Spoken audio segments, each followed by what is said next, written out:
O ser humano tem essa característica. Diferentemente de qualquer outro, dos outros animais, né? Nós, se deixados à própria sorte, quando nascemos, nós perecemos. Nós não vamos à frente, né, sem o outro. O outro é tudo para nós. Nós nascemos numa condição de extremo desamparo. A verdade, eu acho que a verdade mais crua do ser humano, né, é que nós somos desamparados. Isso nos marca desde o nascimento. Nós precisamos, desde que nascemos, da presença do outro. E até mesmo antes, né? Tem um cuidado maternal. Quando é que nós iniciamos?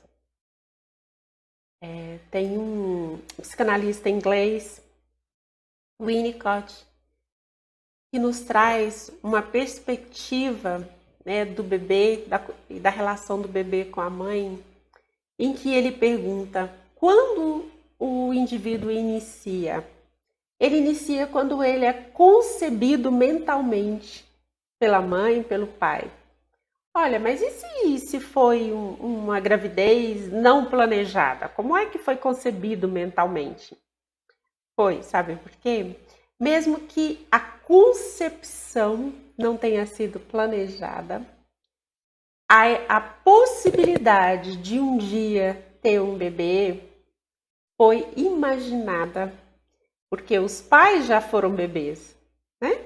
Tanto o pai quanto a mãe já tiveram a experiência de bebê, já tiveram a experiência de criança, já brincaram, principalmente a mãe, de um dia, já aventou em alguma vez, né, na vida, seja no imaginário, na criatividade, no brincar, a possibilidade de um dia ser mãe. E isso já é uma forma de abrir um espaço psíquico para uma relação com o outro, né, com o possível bebê.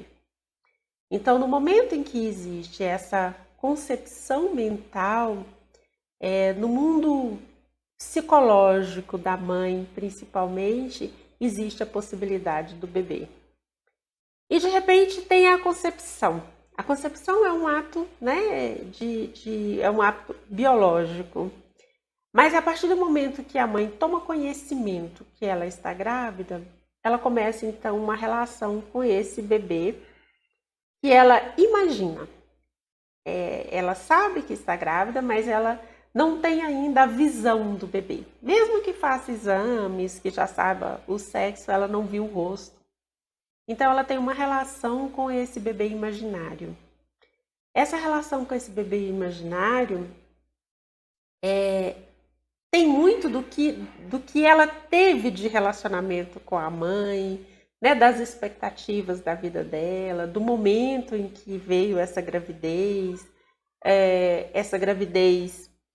que pode ter sido planejada, desejada ou não, pode ter sido indesejada, né? Mas se ela mantém, ela estabelece essa relação com esse bebê imaginário. Ao nascer, o bebê promove na mãe um choque de realidade, porque agora ela não lida mais com o bebê que ela imaginava, ela lida com o bebê que é real. Ela precisa então fazer o luto desse bebê imaginário dela, né? Do que ela pensou que fosse, ela imaginava que tivesse os olhos de uma cor, o cabelo de um jeito, o rosto de um formato, e nem sempre nasce daquela forma que ela imaginava. Nunca nasce da forma que ela imaginava, né? Pode até se aproximar, mas não é da forma que ela imaginava. E ao olharem para o bebê, os pais normalmente localizam, né? Buscam localizar na experiência familiar com quem que se parece, né? Começam a projetar no bebê as imagens que tem, né, de criança ou com quem ele lembra o pai, ele lembra a mãe, ele parece com a minha mãe, ele parece a sua família, tem a cabeça assim, bom. O fato é que começa aí uma relação real de cuidado. Antes era uma relação mais biológica e psicológica de cuidado, em que a mãe tinha os cuidados, né, com o acompanhamento do desenvolvimento do feto e tinha a preocupação com o bem-estar desse feto, né, mas estava muito envolvida no seu mundo psíquico, e o pai também, nas expectativas diversas da vida. E é por isso que, mesmo que dois, três irmãos, né, tenham os mesmos pais e mãe, né, físicos, psicológicos não são os mesmos, porque foram situações, expectativas diferentes, momentos diferentes da relação em que essa criança surgiu, relacionamento diferente da mãe com o pai, né, e com o bebê também. Então, psicologicamente, os nossos pais nunca são os mesmos dos nossos irmãos, né? Fisicamente pode ser, mas psicologicamente não. Existe, então, o bebê nasce, pronto. Nasceu num total desamparo, numa total dependência dos pais. Né? Ele necessita da mãe para tudo. Privado de linguagem ainda, mas não privado de comunicação. Por que é privado de linguagem, mas não é privado de comunicação? Porque existe uma comunicação afetiva que se estabelece da mãe ou da cuidadora, que substitui a mãe, do pai e do ambiente em torno com o bebê, com uma função de proteção.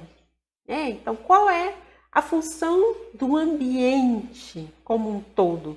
Proteger mãe e bebê e proteger principalmente aquele ser completamente desamparado que é o bebê. Essa relação, ela é uma relação que se passa muito no mundo psíquico. Porque, veja, é um vínculo muito forte. É um vínculo em que a mãe se desdobra, ou aquela que representa a mãe, se desdobra para tentar compreender as necessidades do bebê. Ela cerca o bebê de total afeto e de preocupação, que na psicanálise a gente chama de preocupação materna primária. Ambiente de segurança, ambiente de maternagem, porque não é só a mãe que faz a maternagem, todo o ambiente tem que ser um ambiente de proteção. E a mãe desenvolve essa preocupação materna primária, em que ela desdobra o seu psiquismo para entender seu bebê, para saber a necessidade do seu bebê, para saber o que ele está precisando naquele momento. Né? Se ele chora, a mãe começa aos poucos identificando. Ele está chorando porque ele precisa da troca da fralda. Ele está chorando porque ele está com fome. Ele está chorando porque ele está com sede. Ele está chorando porque está com a luz. Não, esse choro é diferente. Ele deve estar com alguma dor, ele está incomodado. Então, existe uma comunicação entre mamãe e bebê, que é uma comunicação, ou aquela que substitui a mãe, né?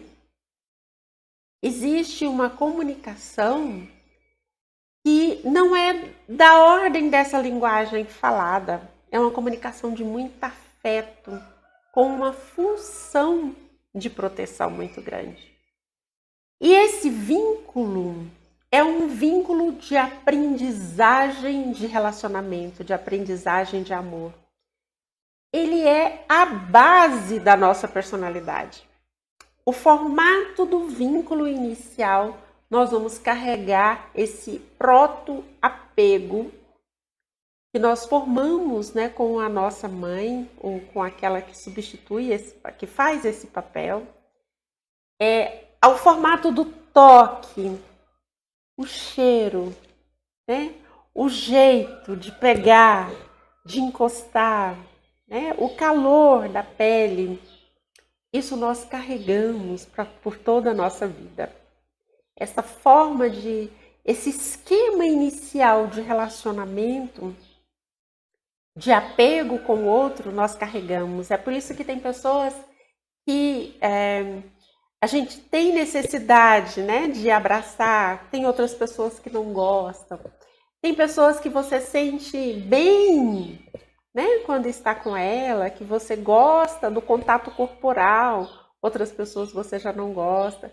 Isso tem a ver com essas experiências que não são lembradas, que não estão mais na nossa memória, foram esquecidas, então, mas estão lá no inconsciente, atuando na nossa forma de contato com o outro. Então, esse ambiente de segurança, de maternagem e essa preocupação primária formam um sistema de proteção para o bebê, em que ele pode começar a se desenvolver. E a partir do momento que ele vai estabelecendo essa relação com o corpo, com a mãe, ele vai desenvolvendo os limites corporais, vai desenvolvendo a sensibilidade corporal, a energia que na psicanálise nós chamamos de libido, ela vai se espalhando pelo corpo. Quando a mãe nos dá banho, quando a mãe faz as trocas, quando a mãe coloca no braço, amamenta ou dá a mamadeira, quando ela embala o bebê, né? Isso que o Winnicott chama de manipulação, a forma de manipular, a forma de segurar, né? A forma de trabalhar com a criança, né? Ou a forma de contato, o cheiro da mãe, a voz que o bebê escuta, que tem as músicas, as canções de ninar, entram no nosso psiquismo de bebê, nos ajuda a definir o nosso corpo, os limites do corpo enquanto bebê. Ajuda o bebê a ter satisfação com o próprio corpo. É como é que ele sabe do pezinho, porque a mãe tocou lá no pezinho dele, né? E ele começa a ter um prazer, uma satisfação com o próprio corpo de estar consigo mesmo. A gente chama isso de autoerotismo, né? Essa coisa que nós carregamos por toda a vida. Olha, você toca aqui, eu arrepio. Dá uma sensação boa quando pega ali. Aqui faz cócega, né? Faz parte desse conhecimento dos limites corporais, dessa distribuição de energia pelo corpo.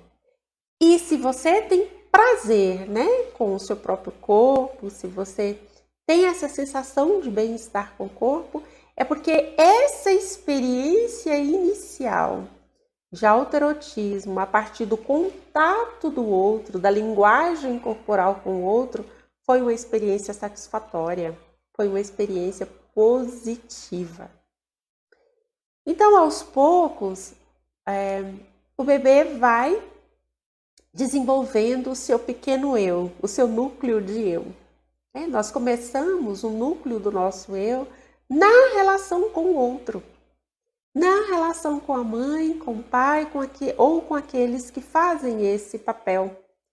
Nós necessitamos de um investimento de amor do outro e desse amor na forma de proteção e de cuidado, para que nós possamos ter uma boa relação com o nosso próprio corpo, para que nós possamos iniciarmos o nosso protótipo de eu. O nosso protótipo de eu surge nesse vínculo com o outro.